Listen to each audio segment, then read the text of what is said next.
and in order of ascension of the associated members.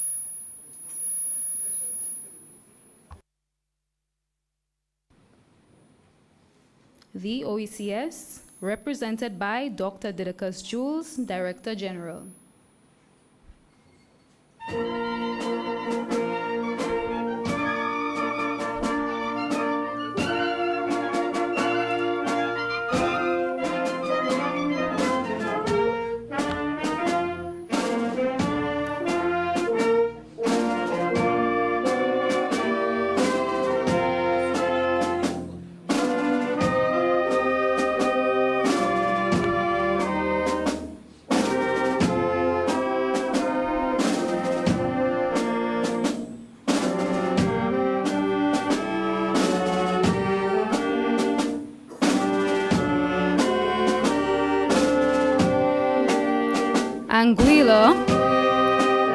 Anguilla, represented by Dr. Bonnie Richardson Lake, Permanent Secretary, Ministry of Social Development and Education. Antigua and Barbuda, represented by Honorable Daryl Matthew, Minister for Education, Creative Industries, Youth and Sports.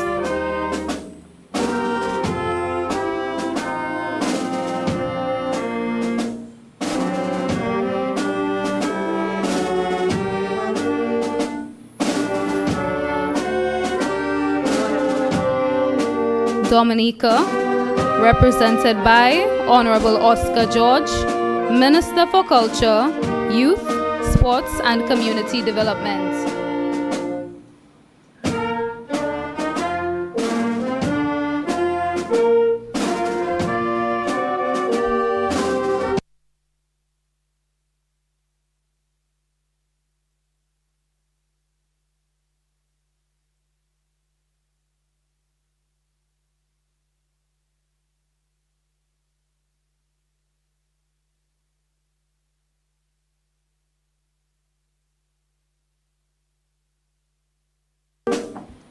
Grenada, represented by Ms. Colleen Perriman, Coordinator of Youth, Ministry of Education, Youth and Sports.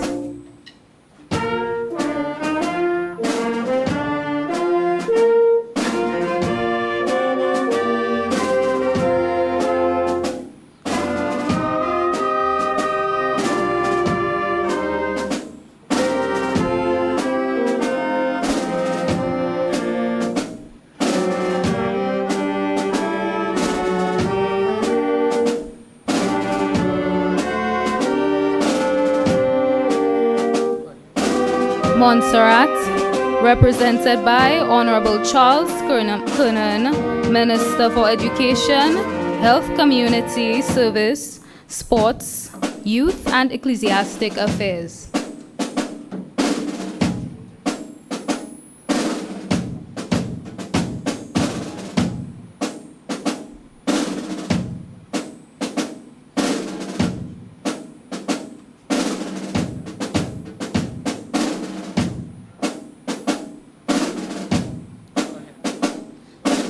St. Kitts and Nevis, represented by His Excellency Kenneth Douglas, Ambassador.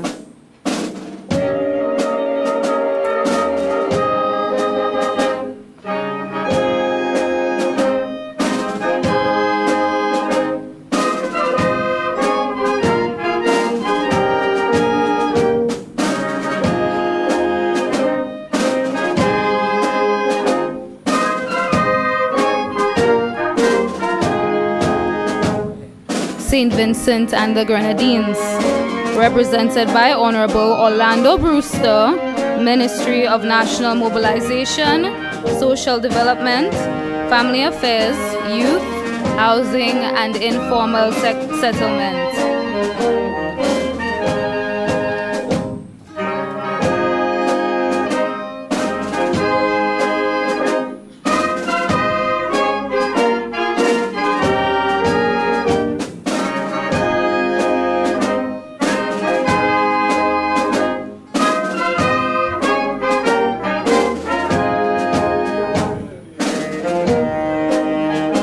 British Virgin Islands, represented by Marcia Porter, Permanent Secretary, Ministry of Education, Youth Affairs and Sports.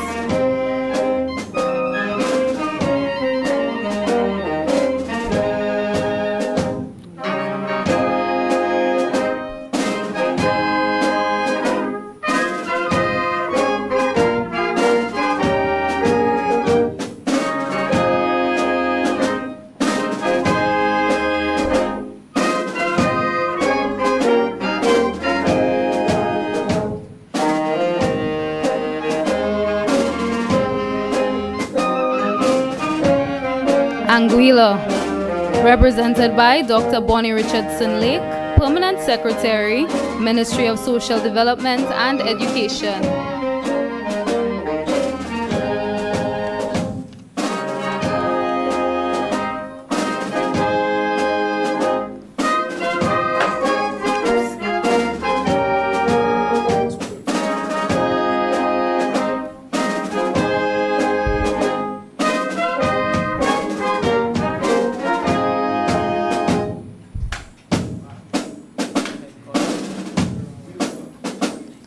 Martinique,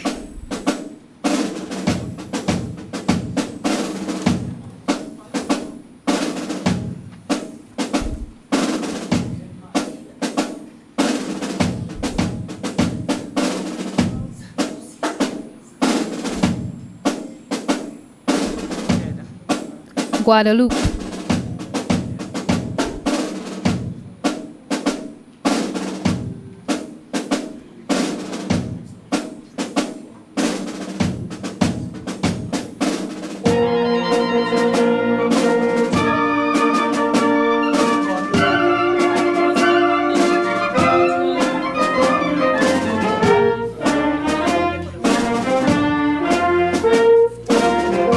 St. Lucia, represented by Honorable Kenton Casimir, Minister for Youth Development and Sports.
The national anthem of St. Lucia will be played by the Royal St. Lucia Police Band.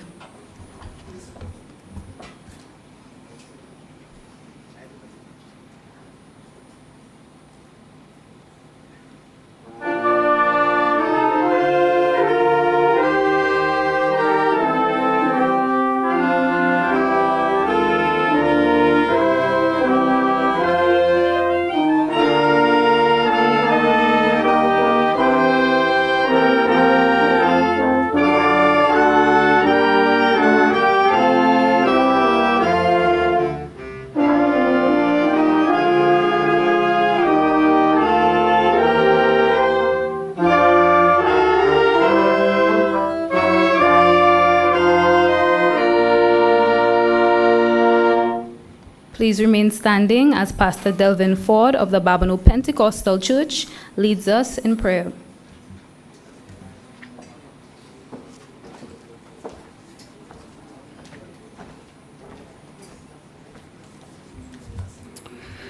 Let us pray.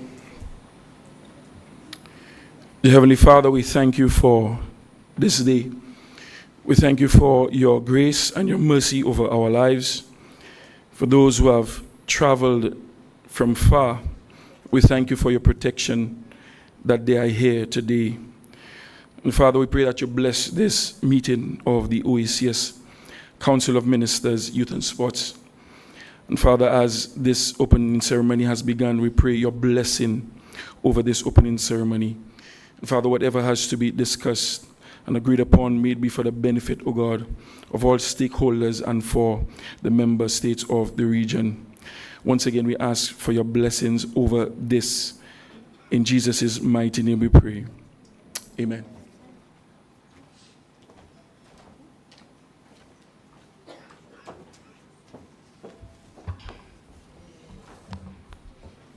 Please be seated.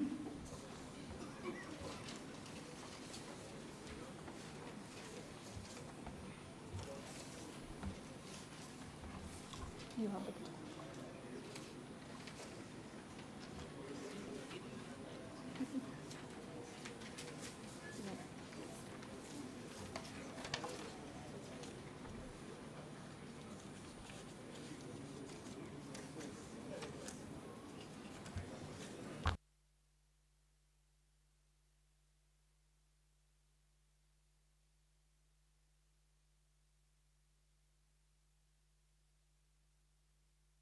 My apologies.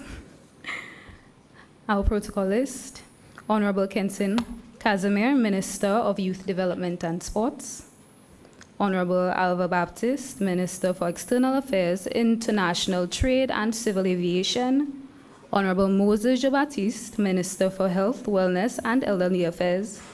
Honorable Sean A. Edward, Minister for Education, Sustainable Development, Innovation, Science, Technology and Vocational Training. Honorable Stevenson King, Senior Minister and Minister for Infrastructure, Ports, Transport, Physical Development and Urban Renewal. Honorable Joachim Henry, Minister for Equity, Social Justice and Empowerment. Our visiting ministers, Honorable Daryl Matthew, Minister for Education, Creative Industries, Youth and Sports for Antigua and Barbuda. Honorable Oscar George, Minister for Culture, Youth, Sports and Community Development for the Commonwealth of Dominica. Honorable Charles Kernan, Minister for Education, Health, Community Service, Sports, Youth and Ecclesiastic Affairs, Montserrat. Honorable Orlando Brewster, Minister for National Mobilization, Social Development, Family Affairs, Youth, Housing and Informal Settlement, St. Vincent and the Grenadines. Senator the Honorable Shaquille Bob, Parliamentary Secretary, Office of the Prime Minister, St. Vincent and the Grenadines. Your Excellency, Mr. Kenneth Douglas, Representative of St. Christopher and Nevis. Your Excellency, Dr. Didicus Jules, Director General of the OECS. Ms. Augusta Degazon, Cabinet Secretary. Ms. Mary Wilfred, Permanent Secretary, Ministry of Youth Development and Sports. Dr. Bonnie Richardson Lake, Permanent Secretary, Ministry of Social Development and Education, Anguilla. Ms. Marcia Porter, Permanent Secretary, Ministry of Education, Culture, Youth Affairs, Fisheries and Agriculture, British Virgin Island. Permanent Secretaries and Deputy Permanent Secretaries, Ms. Sursa Simeon, Head of Human and Social Division of the OECS Commission. Chantel Cassette Gaidu, Director of CREPS, Guadeloupe. Mr. Joseph Reds Pereira, Honorary Guest. Other visiting delegates, staff of the Ministry of Youth Development and Sports, staff of the OECS Commission, other specially invited guests, members of the media, welcome. Once again, good afternoon. I am Krista Saintage, author, writer, poet, historian, and this evening, your chair of proceedings. Welcome to the opening ceremony of the inaugural meeting of the OECS Council of Ministers, Youth and Sports. And to whom it may apply, welcome to St. Lucia. Now, at this time, I have been included in the program outside of all the dignitaries, outside of every official part of this evening. I've been included in my capacity as spoken word artist, and this piece, it speaks to St. Lucian identity, so hopefully the St. Lucians in the room can relate, and I think everybody from the Caribbean is able to relate as well. So this piece, it is entitled, Tell Them. Allow me to take a breath.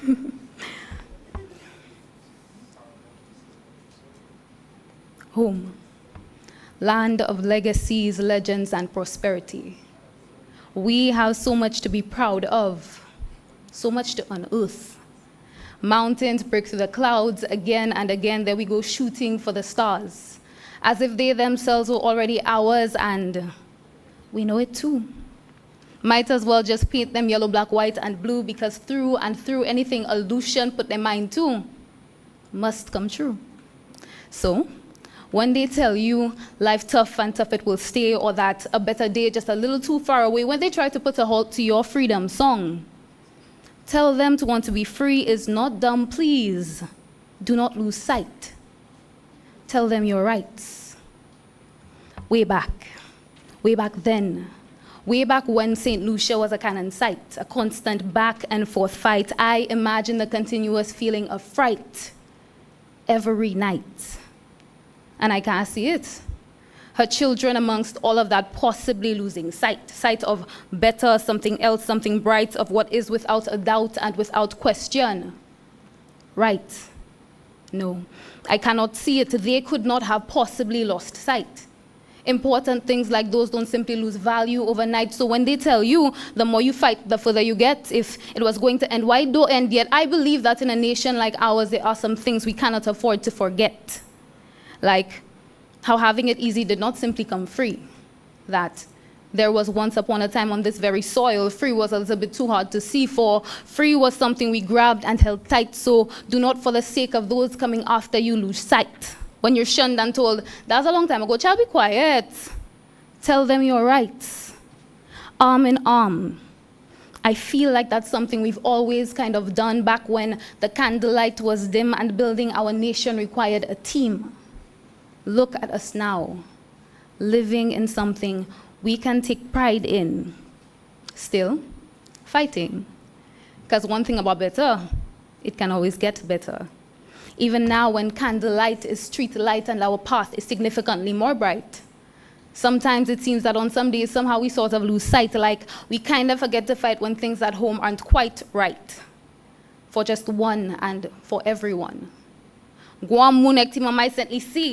Mature the way you think and the words you speak. The revolution, our evolution does not end with you and will not end with me. Because one thing about solutions, before there's a solution for sure, there will be contributions.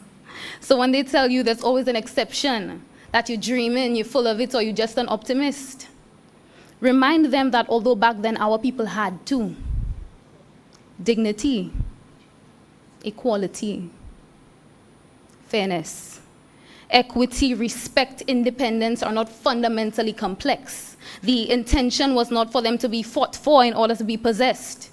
Tell them in a nation like ours, we cannot afford to lose sight. I imagine, no, I see us continuing the fight with bloodlines like these. There is no maybe, no might. One thing about St. Lucians, we know how to unite, so correct them. No matter how you live, where you're from, or what you believe, don't you dare lose sight. Tell them.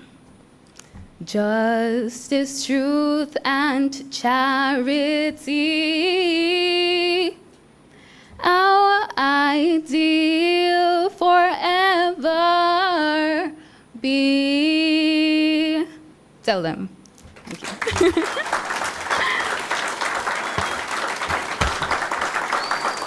Thank you. The voice got a little something, but thank you. So to kick off the ceremony, I invite Dr. Didicus Jules, Director General of the OECS, to deliver the opening remarks. Let's welcome him. You know, while I set up, perhaps we can give a rounding applause to Krista. That was lit, sister. Lit.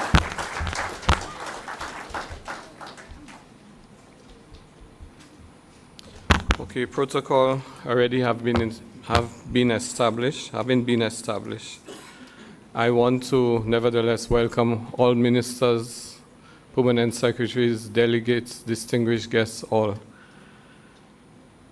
The revised Treaty of Bastille, which is our North Star, in Article 23, Human and Social Development, 23.1, speaks to development and adoption of a harmonized common policy for human and social development. It speaks about achieving and surpassing international goals for poverty eradication, for universal primary education, for gender equality and empowerment, for health resilience and environmental sustainability.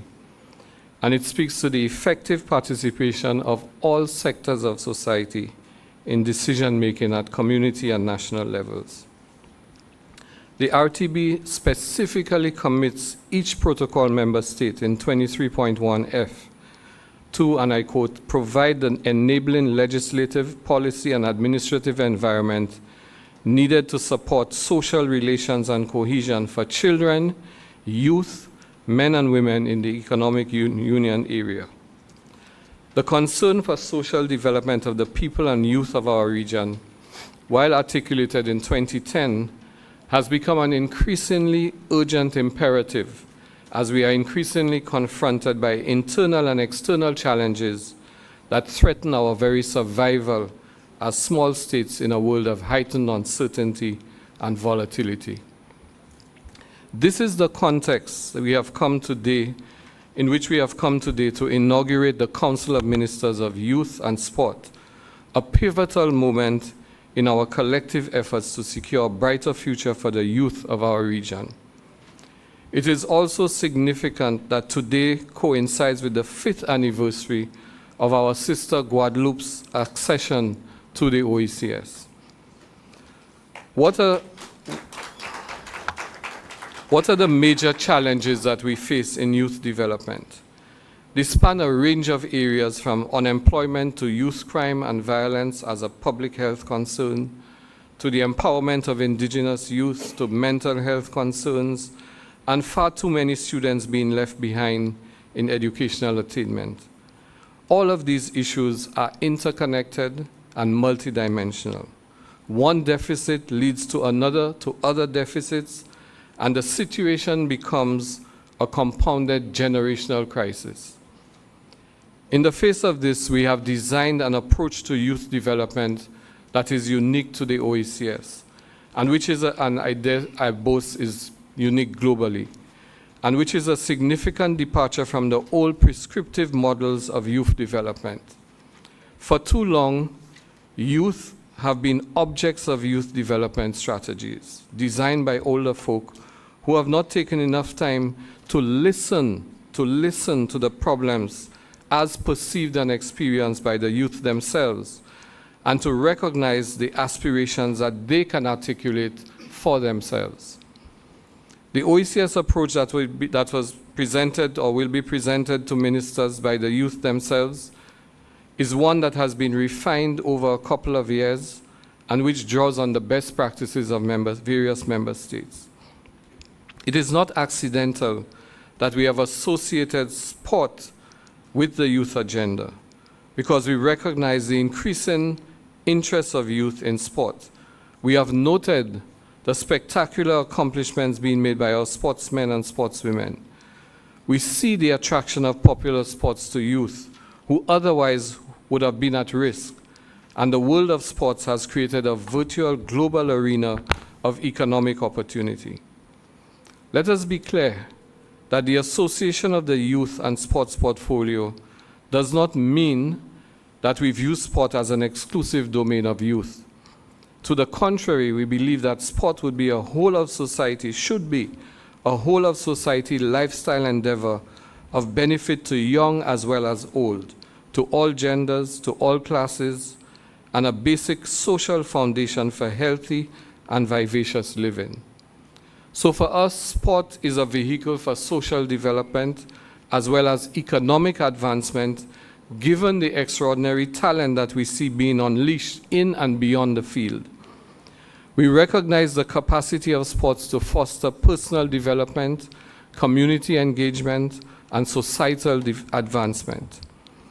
Allow me to quickly list the opportunities that transcend the boundaries of traditional athletic training, and they include investments in sustainable initiatives such as sports management and administration programs, providing educational pathways for youth interested in the administrative aspects of sports, such as event management, marketing, and governance, We have noted considerable progress in many member states in the strengthening of the administration and programming of sporting associations, and we would like to encourage the formation of not only national, but OECS associations of various sporting disciplines. Secondly, sports journalism and broadcasting, creating avenues for aspiring journalists and broadcasters, inspired by the legendary Reds Pereira, to cover sporting events, thereby amplifying the reach and the impact of sports beyond the field. There is legacy here that needs to be celebrated and emulated, and we will be paying effusive homage to Mr. Reds Pereira, who has made and continues to make in his own way an incalculable contribution to sports development and journalism in the OECS. We also believe that the popularization of sports is essential. Sport requires audience, and audience needs a communication infrastructure as the vehicle to carry the excitement to our homes, our watering holes, our lazy couches. And this is why we will be pushing for support for an indigenous OECS dedicated sports channel that will showcase and inspire our own. We cannot continue to digest foreign television and social media while neglecting our own. Mr. Brian Bartlett of Winners TV, who has taken the brave entrepreneurial step, putting his money where his mouth is, will be given an opportunity to present to ministers in this meeting. Then there's the area of sports science, ensuring that our athletes are up to date with current training protocols, testing, and preparation for the enhancement of human performance. Here again, we need to make fullest use of facilities available in the OECS, starting with CREPS, the Center for Sports Resources, Expertise and Performance, which is an Olympic high-performance facility in Guadeloupe. And the representatives are here and most welcome. And the St. Lucia Sports Academy, and then ultimately embracing any other centers of sporting specialization in other member states. There's sports medicine and rehabilitation, supporting training programs for healthcare professionals specializing in sports medicine, ensuring the holistic well-being of athletes and enthusiasts alike. Sports technology and innovation, encouraging innovation in sports equipment, analytics, and virtual training platforms, thereby enhancing performance and accessibility. It would be good to know that just a couple months ago we had a visit from a Finnish delegation, and we've had discussions with them about the provision of computerized high-performance training equipment that could be made available in the OECS. And finally, exports. Recognizing and investing in the growing field of competitive gaming, which not only offers career opportunities for players, but also encompasses aspects of sports management, broadcasting, and technology. In all of this, we must prioritize empowering youth to become active participants in shaping the future of sports and society.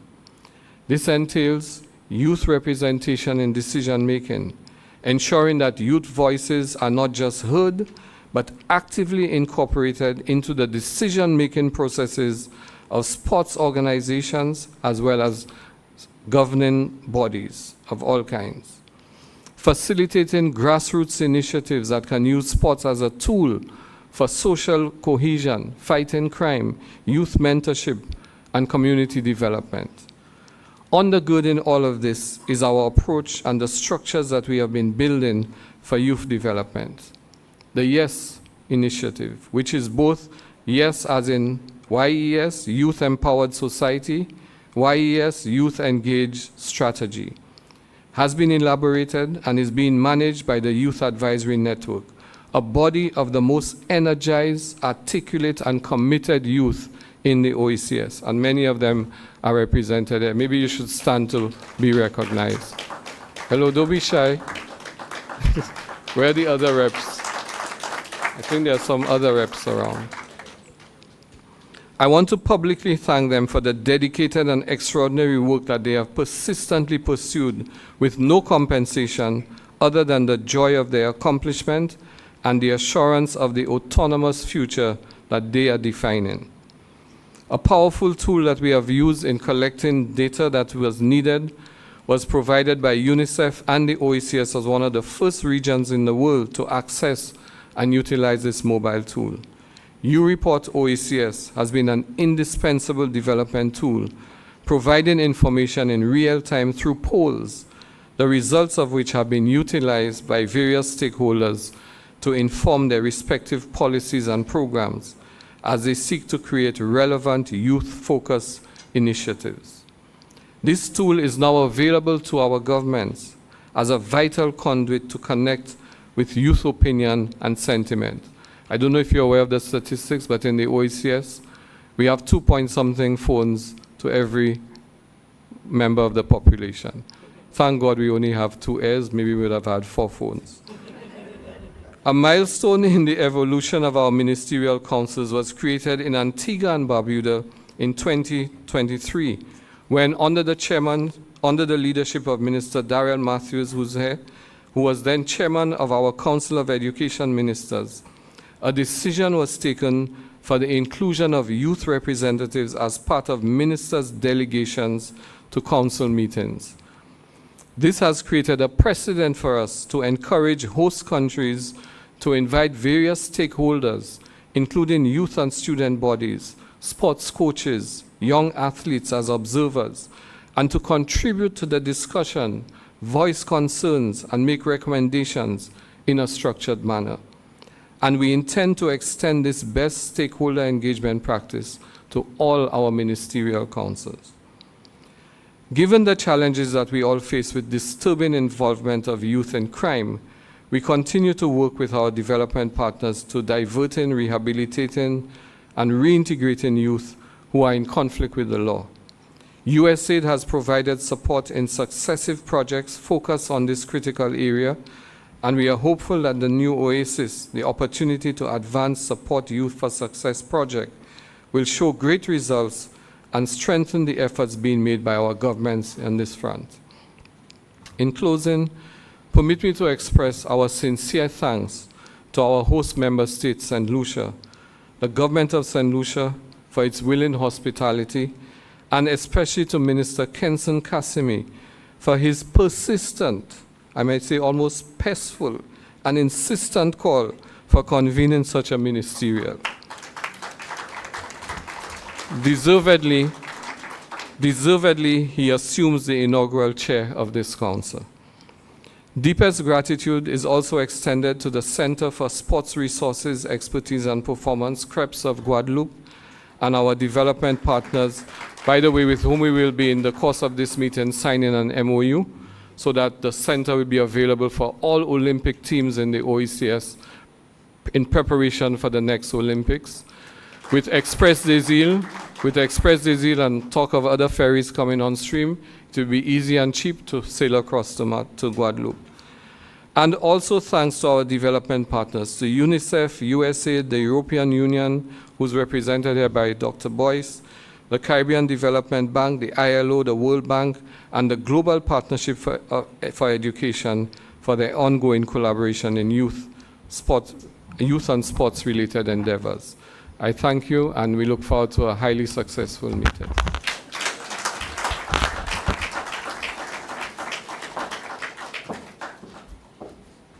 Thank you, Dr. Jules, for contextualizing the Council of Ministers Youth and Sports meeting. It is my pleasure to welcome Mr. Michael Fletcher to do a musical rendition entitled Dejmo by Joseph Ives Simeon, a traditional violinist from the village of Labrie. Michael is a self-taught musician and a student of the Schwozels Secondary School. Let's welcome him to the stage.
like Mr. Shakespeare said, if music is the food of love, play on. Unfortunately for us at this time, only one piece it has to be satisfactory. But Michael, thank you. I am indeed, yes, one more time, yeah.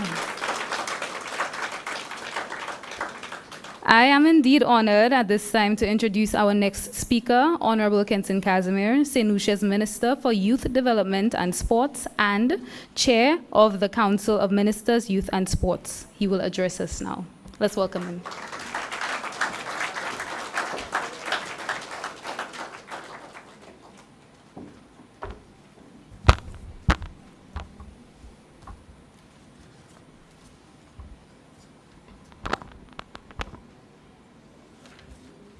Thank you, Mistress of Ceremony. Protocol already established. Let me recognize my cabinet colleague, the Honorable Joachim Henry, the Minister for Equity and Parliamentary Representative for Castries Southeast. Let me also recognize my ministerial colleagues, my compatriots in this endeavor, ministers from the OECS countries. Let me also recognize Dr. Didicus Jules, who is one of the most potent instruments you could use in the fight to ensure we have all sorts of development in St. Lucia and, of course, indeed the region. Put your hands together for him, an absolute resource for all of us. Let me also recognize excellencies of the Diplomatic Corps, the Permanent Secretary of the Ministry of Youth Development and Sports, other staff. I also see many well-wishers, sports enthusiasts. President of the St. Lucia Olympic Committee, Mr. Alfred Emmanuel, is in our midst. Joseph Reds Pereira, honored today, our honored guest tonight. Other staff at the ministry, staff of the OECS Commission, special invited guests, ladies and gentlemen, good evening. It is an honor and a privilege to address you this evening and to welcome you most cordially to the official opening of the inaugural meeting of the OECS Council of Ministers, Youth and Sports. I must express my appreciation to the OECS Commission for choosing our beautiful island, the Helen of the West Indies, to host this meeting, which fittingly makes me the chair of the council. I must also applaud my team from the Ministry of Youth Development and Sports for their enthusiasm and assistance in collaborating with the planning team at the Commission.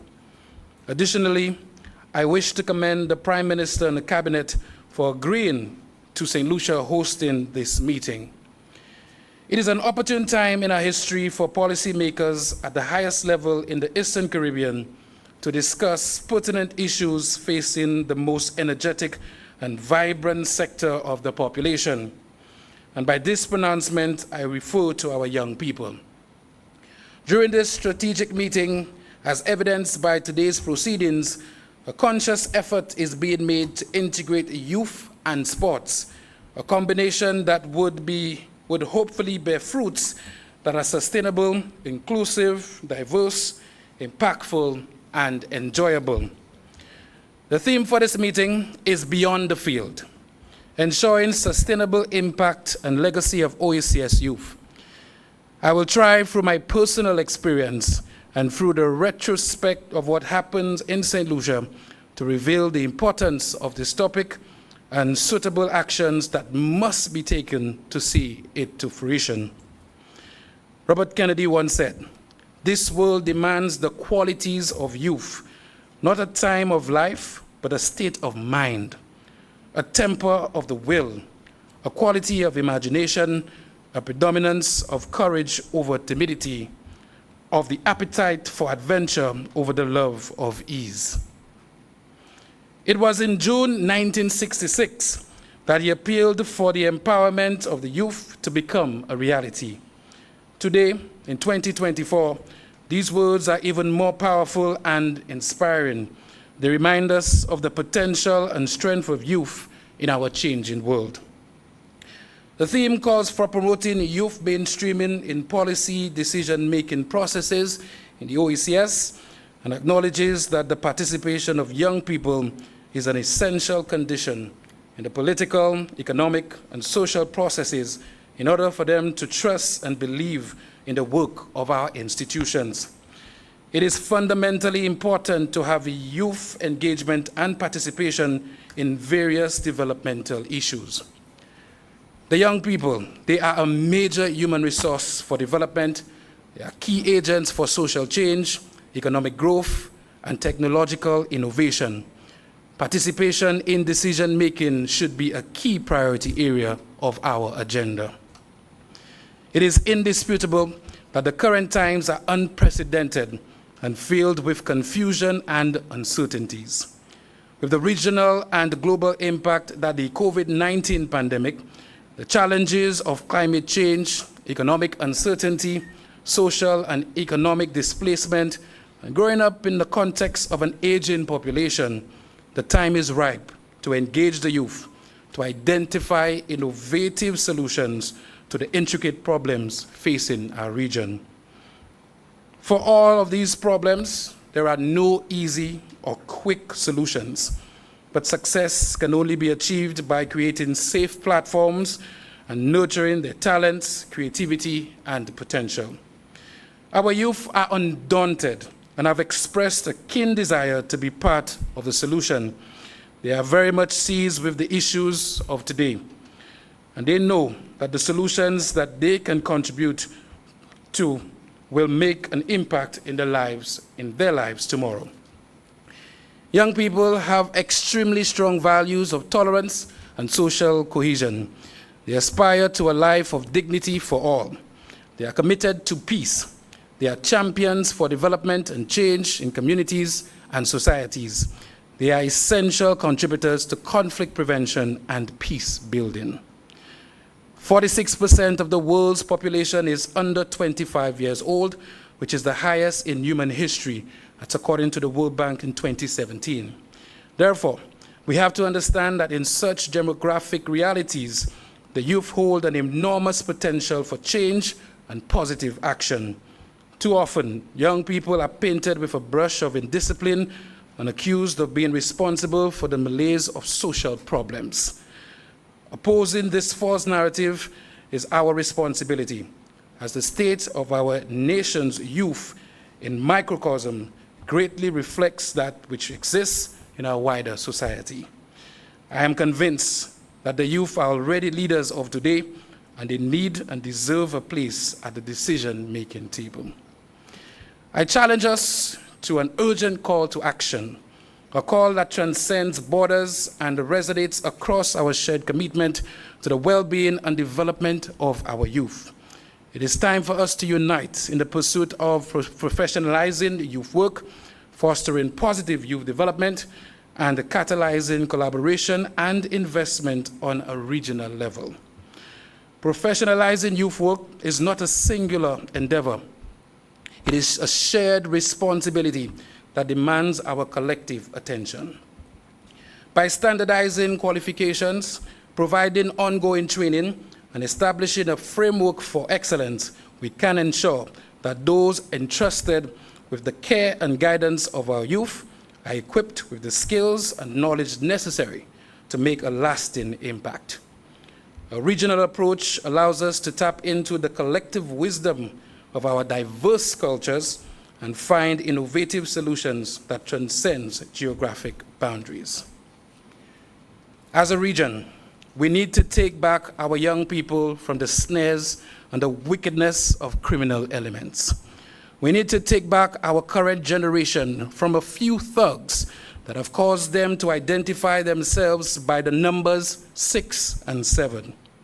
We need to strategically diminish the appeal of those numbers to our young people by encouraging them to glorify and embrace the number 1.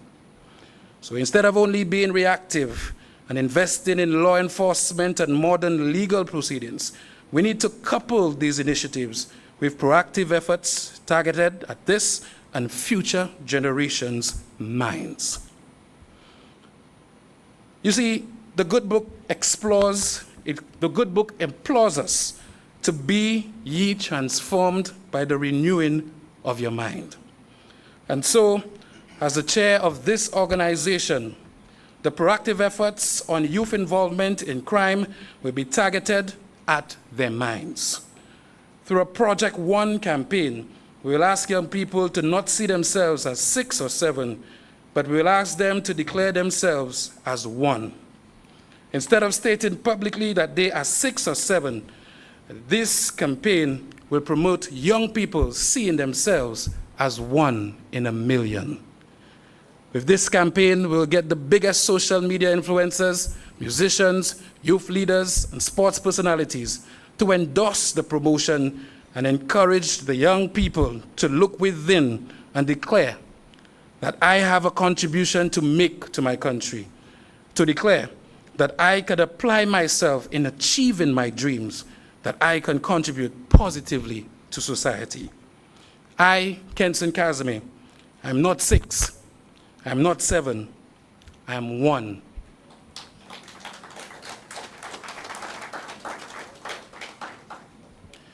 Ladies and gentlemen, this inaugural meeting of Ministers of Youth and Sports is both timeless and timely. Timeless in that it revisits the recurring issues of the need for greater investments in youth and sports. It is timely in that the recent World Championship medals won by both St. Lucia and Dominica, in the persons of Julian Alfred and Thea Lafont, should serve as the impetus for the OECS leaders to call for an OECS Championship Games. In the past, we had the sports desk.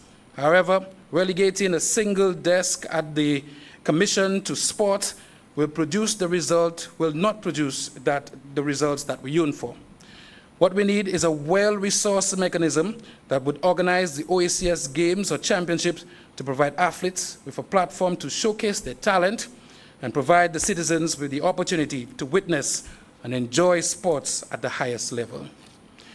From 2008, sports journalists and sporting organizations like the St. Vincent and the Grenadines Olympic Committee have been pleading for CARICOM to establish a Olympic committee, to establish a regional sports development commission to maximize regional growth in sports and foster sports research and innovation, to keep the Caribbean at the forefront of the evolving trends of technologies. The OECS have proven to be the envy of the rest of the Caribbean in terms of our ability to unite and deliver our collective agreements. I believe this is the appropriate time to make sports development a priority in the OECS. We need to dedicate resources to sports in our region, enhance infrastructure, provide historic or holistic talent development, and strategic partnerships to propel OECS sports to new heights. There is a wealth of sporting talent in the OECS. If properly developed, it can reshape the landscape of sports in the entire Caribbean. The future of sports in the Caribbean should be driven by the very individuals it aims to serve. Sporting ministers and governing bodies should actively seek the perspectives of young athletes, the technical officials, administrators, and community leaders by creating platforms for open dialogue and meaningful participation. I'm elated that tomorrow history will be made as the policymakers at the highest level will be meeting with the sports fraternity to discuss the future of sports in the OECS, a trend that must be emulated and continued. Ladies and gentlemen, the cry for greater investment in youth and sports seems to resonate in all corners of our society. If we are serious about tackling the problems in our region, it is vital to prioritize involvement of young voices in decision-making processes. When youth lack opportunities, they are more easily led to crime and violence and other deviant behaviors, descending into slippery slopes to the bottom of the social scale. Failing to invest in our youth is a false economy. Conversely, investing in young people will pay great dividends for all. Because by playing sports, young people can achieve something more than trophies and more than medals. They can rise up to become champions of their own lives and score goals for development. If we think we have invested wisely and responsibly in today's youth, and it's not too much to expect a good return on our investment, which will be a manifestation of the legacy of OECS youth. Sports can propel. Sports can transform the OECS region, and it also serves as a major commodity for economic activity. During our interactions at this inaugural meeting, we hope that policymakers advocate for sports to catapult us into a new and improved dimension of economic activity. Our young people are eagerly watching. Our athletes are on the starting blocks. They are yearning for an enabling environment that will steer their generation beyond the field, where they desire to make a lasting impact in this treasured space of the OECS. Let's get it done for them. Thank you.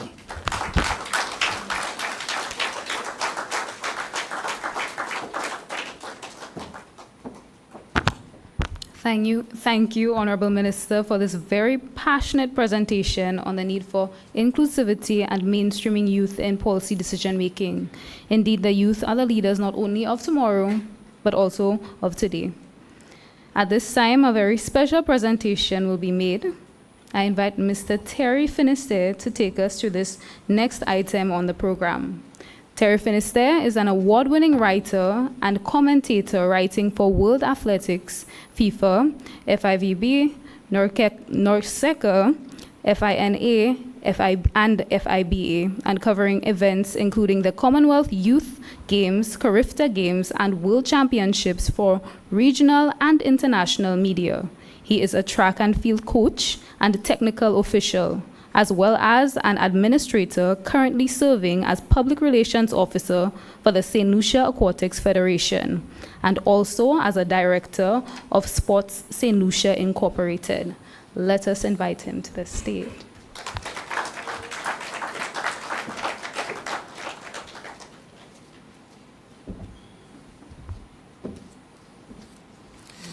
Thank you very much, Madam Mistress of Ceremonies.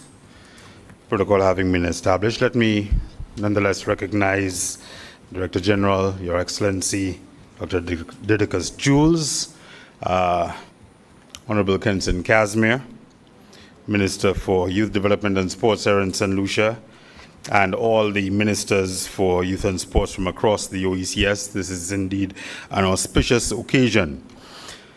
The gentleman we are honoring today is someone that I am prouder than I think he knows to call a friend. I don't think he realizes how much I look up to him in the years that we have known each other, since I was but a lad, as he would say. Joseph Reds Pereira is on the verge of his 85th birthday by the grace of God. He is known to and revered by cricket fans worldwide. Here in the Eastern Caribbean, of course, we have laid claim to him as our own.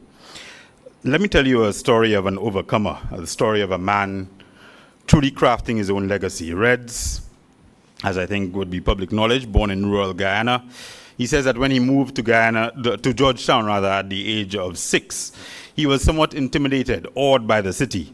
From childhood, he was a stammerer, but he did not let that define him. And I'm sure for people who don't know the background, it might surprise you to discover that Reds Pereira, whom we've been listening to on television, on radio for decades, up until about the age of 20 or so, Reds, was a stammerer.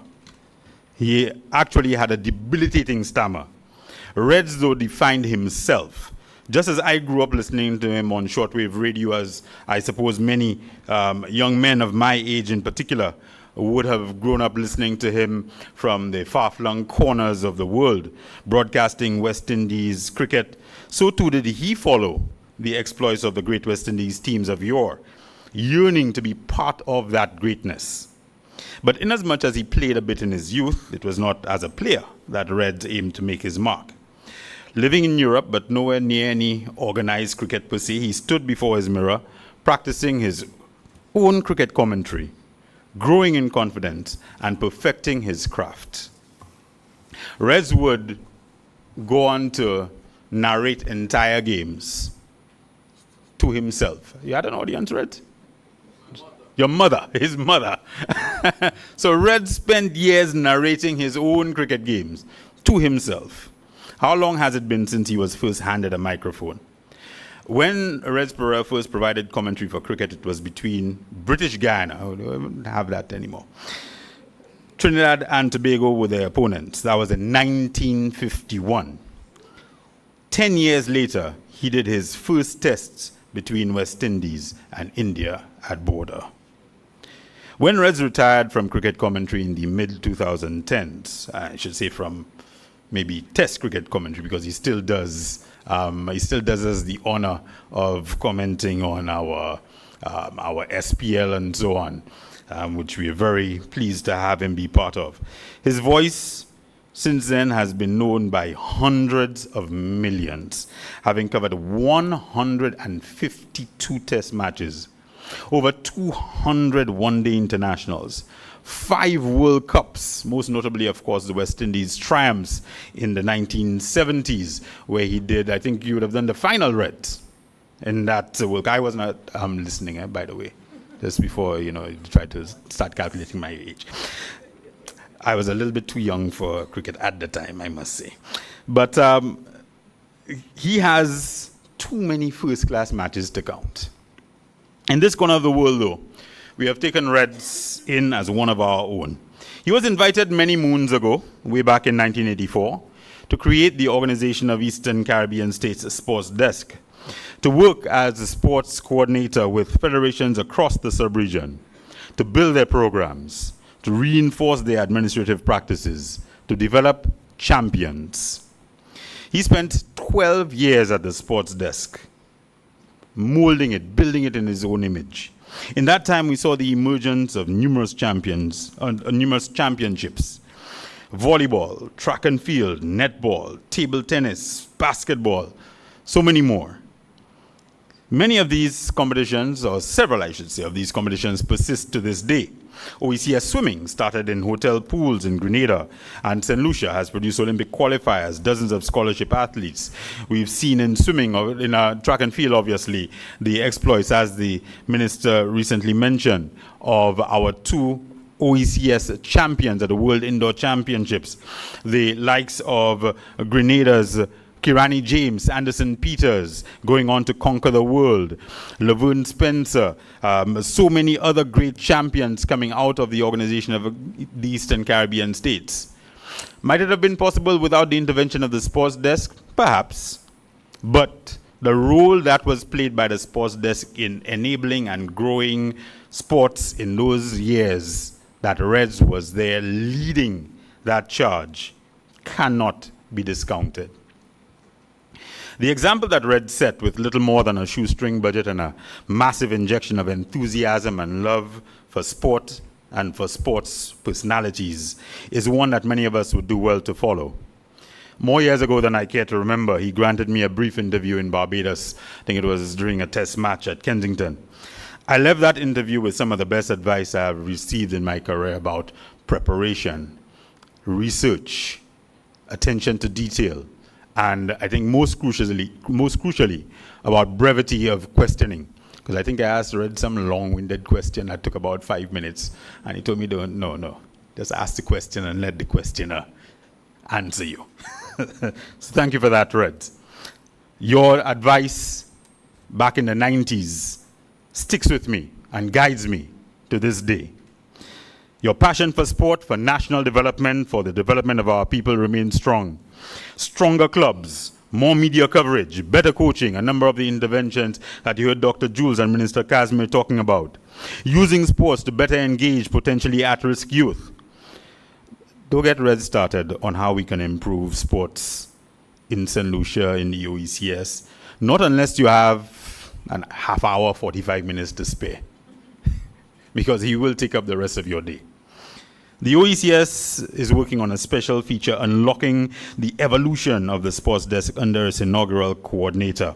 Before we make a special presentation to Reds, let's share with you a snippet from that upcoming project, which I think we have lined up.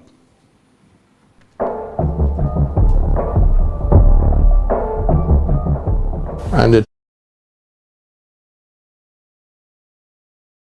a gentleman at the other end of the phone introduced himself as Dr. Von Lewis, as the Director General of the OECS.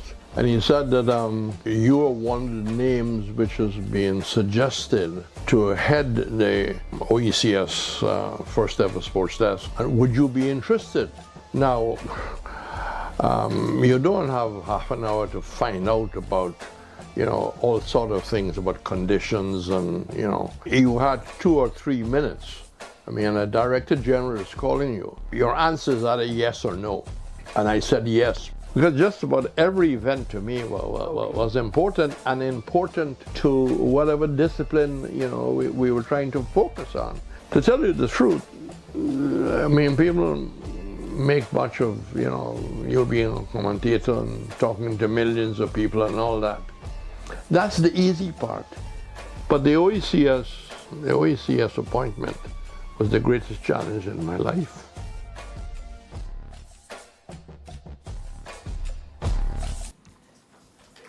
Yes, certainly a round of applause for Joseph Reds Pereira. We give Reds his flowers and lay claim to him as a St. Lucian and an OECS man. We are pleased to present him at this time with a painting by one of our fine artists, Mr. Jonathan Gladding. And let me share with you at this time, as we bring the painting across, Mr. Gladding's words to Reds. First, I would like to congratulate Reds for a remarkable career that has touched the lives of so many. It was an honor and a pleasure to do this painting for you. It made me think about how it takes me hours and hours to create an image like this, whereas you can paint a scene in real time with words extemporaneously, keeping listeners just riveted and engaged as they would be if they were right there on the cricket pitch. So I offer this painting as an artist who works in paint to an artist who works in words. This particular match took place at Lafargue Choiseul. If you look very closely, there's a rendering of you in the background, watching, perhaps commentating. I took the liberty of adding you to the painting as a way of suggesting your presence in Caribbean sport, which has become ubiquitous, thanks to your decades of hard work, professionalism, and dedication. Thank you for bringing athletic events to us in a way that only you can, and elevating sport and culture in the process. Ladies and gentlemen, Joseph Reds Pereira, first OECS Sports Coordinator.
Good evening. And for the person who created that protocols has already been established. Thank you very much for that person who did that, because it has helped thousands of people. Because to have the repetitiveness, I think that was brilliant. In the words of the late, great Sir Everton de Courcy Weeks, he once told me, Reds, it's nice to be remembered. And when people remember you, appreciate it. Thank you to the Organization of Eastern Caribbean States. I left that as I drove away from the Morn head office on the 16th of December, 1996. And since then, I've always held the Organization of Eastern Caribbean States close to my heart. I had the honor of working in another island with the Director General when he was working in another area of education. And beg your pardon? Well, today is just the anniversary of that beautiful island like St. Lucia, like the rest of the OECS. It's the 5th anniversary of Grenada. Right. I don't have 20 minutes of commentary for any test match here tonight, but a couple of takeaways I'd just like to zero in on.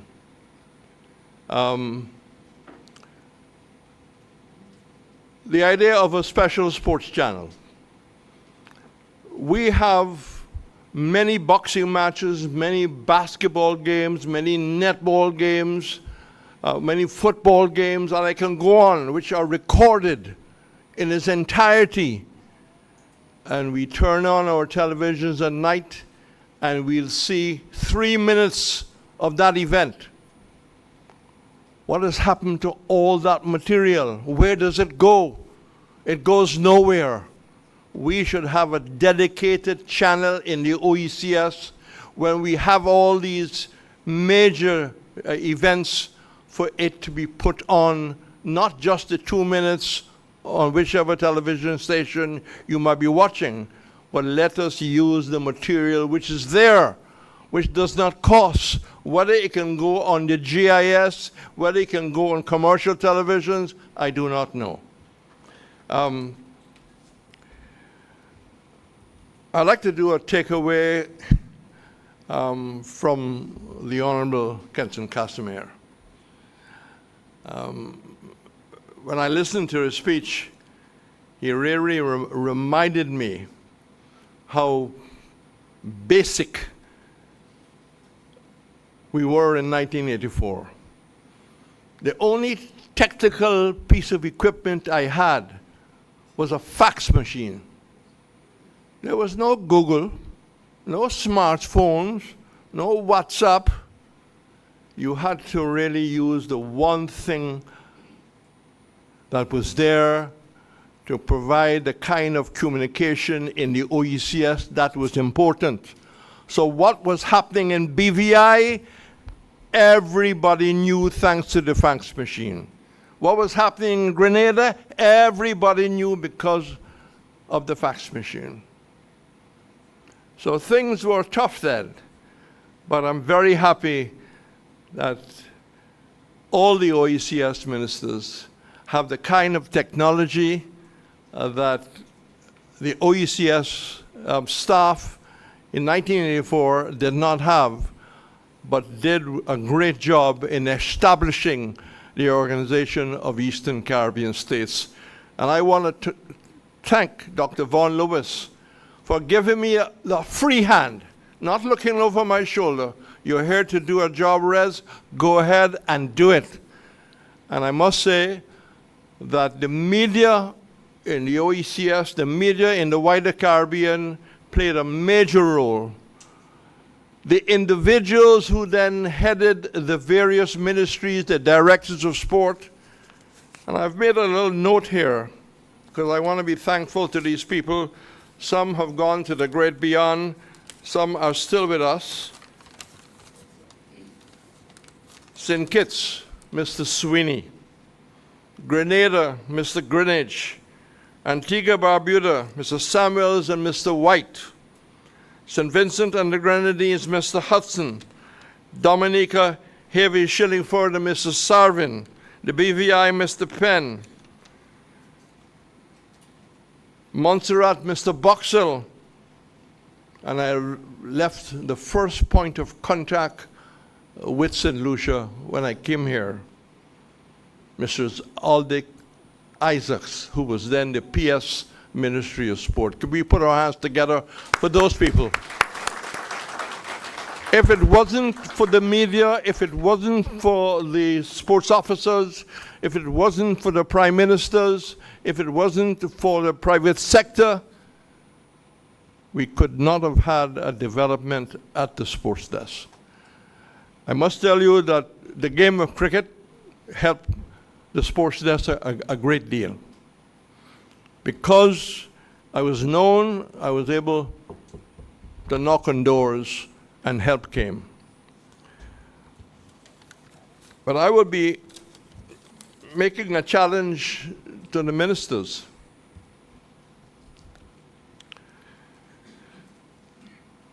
Political parties, trade unions, church groups are strong because they have cells working. They're not strong because they have a cathedral or they have an office in the city. And I'm leaning towards saying that unless we build from the ground up, we can build many stadiums, we can build many facilities, we can have all the technology. We need to build from the ground up. And unless we empower the clubs, unless we give the clubs a simple constitution which I've asked dear Sharon to share with all our ministers, unless we have a club structure which is strong, a club structure with a non-playing executive, not one president and a hard-working secretary. It doesn't work that way. We need to build a club structure. Strong clubs make strong associations. Strong associations make a strong Olympic committee.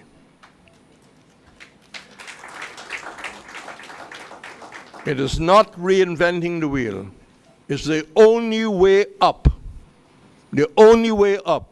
It will have an impact on the unemployed. It will have an impact on the boys and girls on the bridges because they have something to belong to.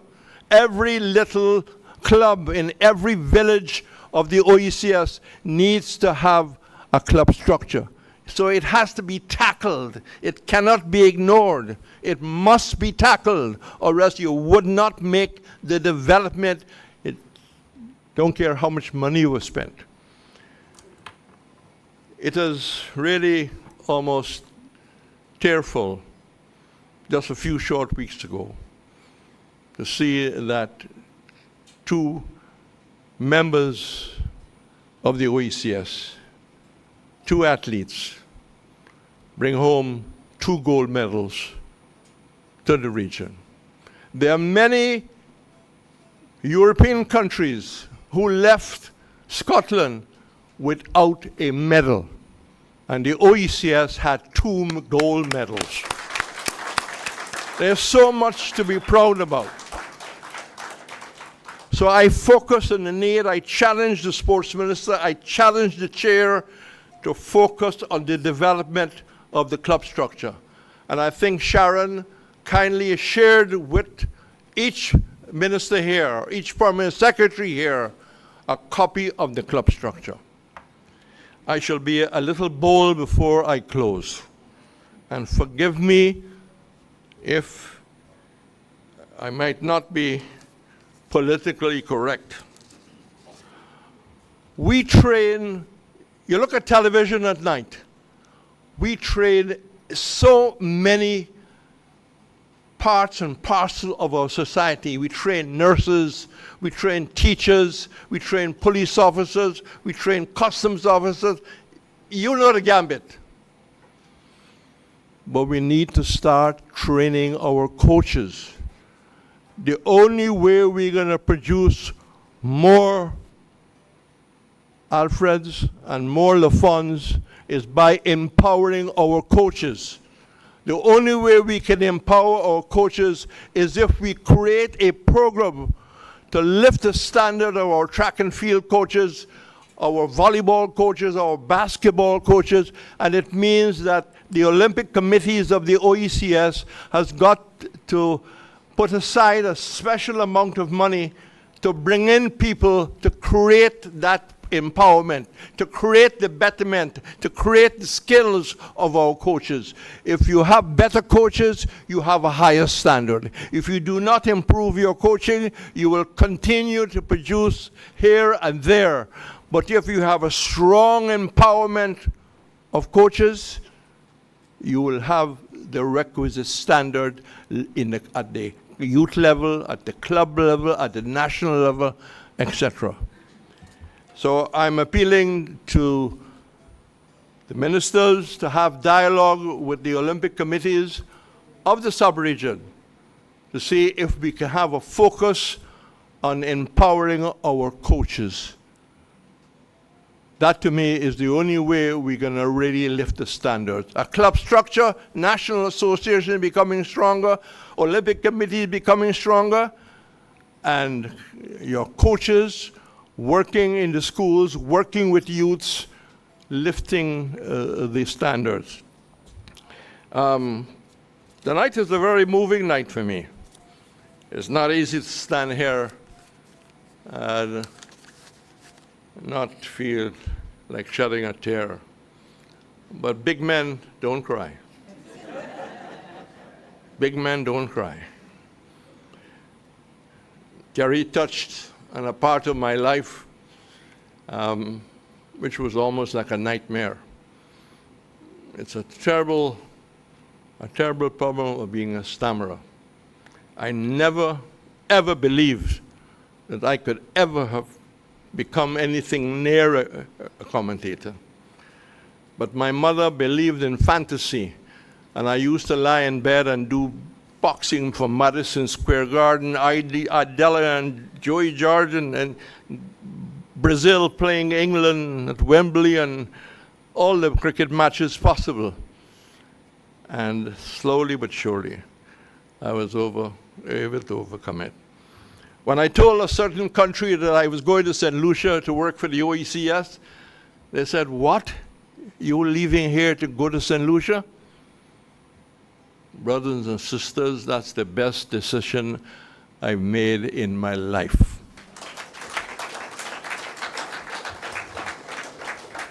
The cricket commentary was not really challenging. If you do your homework, if you do your research, the players are there, you know who's bowling, it's Walsh or Zambrose, it's, you know, Marshall Hall.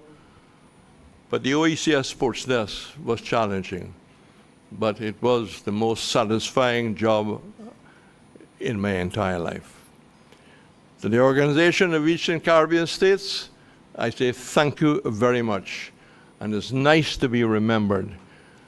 And I want to ask the sports minister to remember my challenge. Constitution for every little club in any little village, they need something to govern them.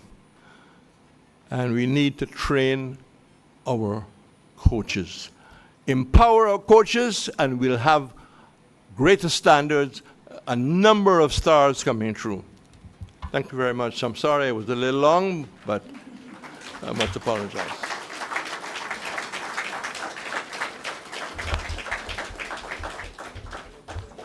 I must be a very special person to have two outstanding solutions taking me off the stage.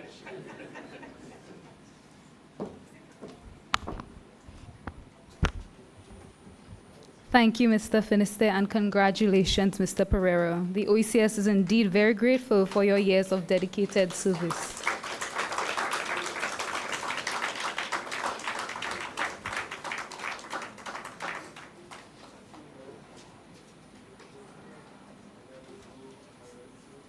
Ladies and gentlemen, the Royal St. Lucia Police Band will now captivate us with a rendition of local music.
Another round of applause for the rousing performance by the best police band in the OECS, the Royal St. Lucia Police Band. I apologize on behalf of the Prime Minister, who is out of state on official business at present. So we move right along. For our final presentation this evening, I call on the Silver Shadow Dance Academy to put on a cultural presentation of traditional music and dance. Let's welcome them to the stage. Yep, to the front.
Thank you, Silver Shadow Dancers, for this pulsating performance, a fusion of Afro, Caribbean, French, and of course, our ever-popular Dennery segment music genre of St. Lucia.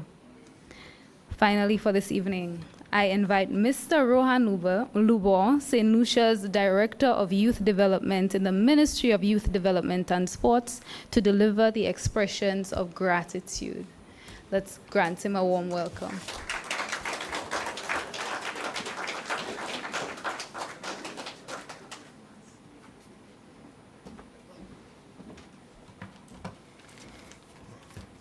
Thank you very much. Good evening, everyone. I would like to adopt the protocol that has already been established. And I'm very honored to be here this evening to deliver the expressions of gratitude, known as our vote of thanks. It is with great pleasure I stand before you this evening to express our gratitude to all who were tasked with organizing such a momentous occasion. First and foremost, I would like to highlight and sincerely thank the government of St. Lucia, the Prime Minister and his cabinet, for grabbing the opportunity to host this inaugural meeting of the OECS Council of Ministers, Youth and Sports. This undertaking is not only timely, but also serves as a platform for local and regional development in relation to youth and sports, which from time to time may be overlooked by some of our leaders. We all will agree that the youth is our now, which shapes our future. And the role of sports, recreational and social activities definitely help to shape attitudes and to pave the way for progress. Special thanks to Pastor Delvin Ford for blessing our ceremony in a moment of reflection and guidance. You have provided us with the necessary spiritual tools to navigate the path that lies ahead. Your prayer has provided a sense of purpose and unity as we embark on our journey ahead. We also extend our gratitude to Dr. Didicus Jules, Director General of the OECS, for his warm welcome remarks, setting the stage to ensure that this inaugural meeting fulfills its objectives. Your insight and leadership are invaluable, and we are honored to have your support in steering the course of action. We are privileged to have with us, serving as chairman of the council, the not so young but definitely vibrant, our very own Minister for Youth Development and Sports, the Honorable Kenson Kazime. Thanks for your words of wisdom and for sharing your opinions, ideas, and your passion for youth and sports development. You are a living example of the tremendous positive impact sports can have on the lives of young people. We appreciate the extensive work you have done within your ministry and by extension, your country. May we look forward to your guidance, perseverance, and labor for many years.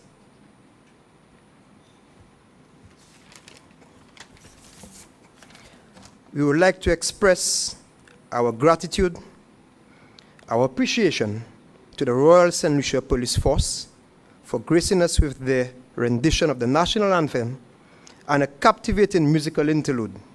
Your performance has imbued this ceremony with a sense of pride and patriotism. It's a round of applause, yes. And of course, we can't at all omit such a captivating musical piece performed by Mr. Michael Fletcher. A round of applause to Mr. Fletcher, yes. Your innate talent and dedication to the arts have added a touch of elegance to this ceremony, and you truly provide a sense of hope and encouragement to our youth. We extend our gratitude to the Silver Shadow Dance Academy for your fascinating cultural presentation. Your performance did not only entertain, but has showcased the rich cultural diversity that makes the OECS region unique. Recognition must be given to the media representatives and journalists who are here this evening, as well as those who will continue to cover the event. Your role in spreading the message of youth empowerment and sports development is invaluable. You are a critical component in our quest to achieve our mandate. Thanks to Mr. Terry Finister, my comrade, classmate, for providing us with a comprehensive citation, ensuring that all boundaries were well covered as we honored our stalwart, Mr. Joseph Reds Pereira. And of course, a well-played innings by Reds, ending the day's play on 84 not out due to poor light conditions. However, play resumes tomorrow as he will take the crease to head for his century. A round of applause to, I should say, Dr. Joseph Reds Pereira. Thank you, Reds, for all you have done for our region. You are very much deserving of the accolades of the accolades showered upon you this evening and prior. May your legacy live on. To our wonderful mistress of ceremony, Ms. Krista Setage, you executed your duties remarkably. Your poise and experience provided a spark to our proceedings. And thanks for your intriguing and thought-provoking piece of spoken word. A round of applause for our MCM. Youth Month is around the corner, so we'll be approaching you soon.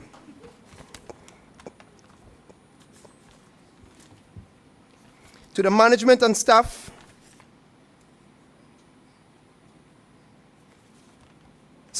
thanks to the individuals and groups who have contributed to the uplifting ambience of this opening ceremony. Your collective efforts will not only make this event unforgettable, but would have mirrored the high standards which aligns perfectly with the attributes of our council. Also, thanks to our host, the management and staff of Harbour Club, for the professional service you have provided in ensuring that we are comfortable and at peace.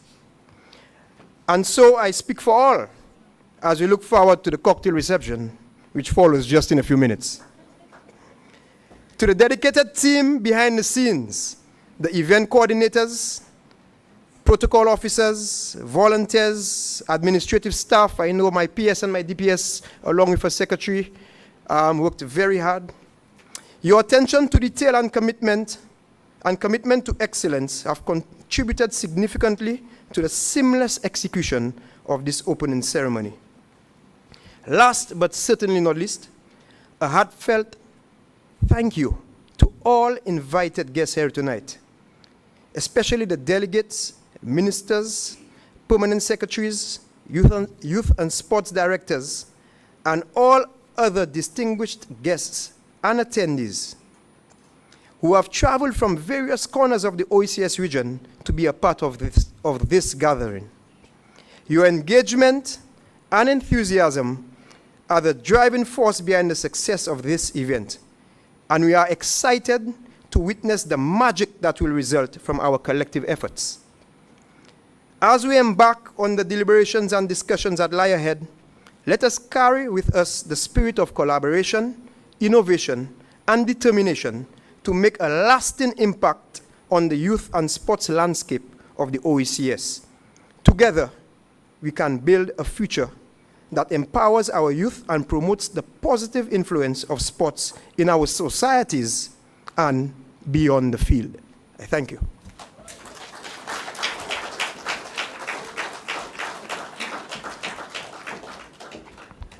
Thank you, Mr. Lubon. Ladies and gentlemen, we have reached the end of this wonderful ceremony. I invite you to join us for refreshments, which will be served in the reception area to the front of this room. Thank you for being a wonderful audience. Once again, I am Krista Saintage, honored to be your chair of proceedings.